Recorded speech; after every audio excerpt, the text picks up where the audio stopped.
Hi hello నమస్తే welcome back to Sravanthi's food kitchen. ఈరోజు నేను టేస్టీ చికెన్ పకోడాని చూపించబోతున్నానండి. అచ్చంగా స్ట్రీట్ స్టైల్లో చికెన్ పకోడాని ఎలా చేసుకోవాలో చూపించబోతున్నాను. బయట క్రంచీగా లోపల సాఫ్ట్గా చాలా అంటే చాలా బాగుంటుందండి. బిగినర్స్ కూడా చాలా ఈజీగా చేసుకునే విధంగా చూపించబోతున్నానండి, చాలా ఈజీ వేలో. అలాగే చాలా తక్కువ టైంలో కూడా అయిపోతుంది. నా వీడియో కనుక నచ్చితే లైక్ చేసి చూడండి దయచేసి. అలాగే వీడియోని ఎక్కడ కూడా స్కిప్ చేయకుండా చూడండి. ఇక లేట్ చేయకుండా ప్రాసెస్లోకి వెళ్ళిపోదాము. ముందుగా ఒక బౌల్ తీసుకొని ఒక హాఫ్ కేజీ చికెన్ వరకు వేసుకుందాము. దానిలో ఒక టేబుల్ స్పూన్ వరకు అల్లం వెల్లుల్లి పేస్ట్ యాడ్ చేసుకుందాము. అలాగే టేస్ట్కి సరిపడా సాల్ట్, అలాగే ఒక హాఫ్ టేబుల్ స్పూన్ వరకు కారం తీసుకుందాము. నేను మామూలు కారం తీసుకున్నాను. అలాగే కాశ్మీరీ రెడ్ చిల్లీ పౌడర్ కూడా తీసుకున్నానండి, కలర్ కోసం. మీకు ఇష్టం ఉంటే వేసుకోండి, లేకపోతే లేదు. అలాగే ఒక పావు టీ స్పూన్ వరకు పసుపు, అలాగే ఒక హాఫ్ టీ స్పూన్ వరకు కాశ్మీరీ రెడ్ చిల్లీ పౌడర్, అలాగే ఒక హాఫ్ టీ స్పూన్ వరకు గరం మసాలా యాడ్ చేసుకుందాము.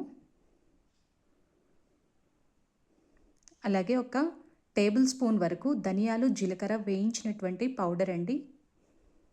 అలాగే ఒక 2 టేబుల్ స్పూన్స్ వరకు బియ్యపిండి వేసుకుందాము. అలాగే ఒక 2 టేబుల్ స్పూన్స్ వరకు శనగపిండిని యాడ్ చేసుకుందాము. ఇవి 2 టేబుల్ స్పూన్స్ మాత్రమే వేసుకోవాలండి, అంతకంటే ఎక్కువ కానీ తక్కువ కానీ వేసుకోవద్దు.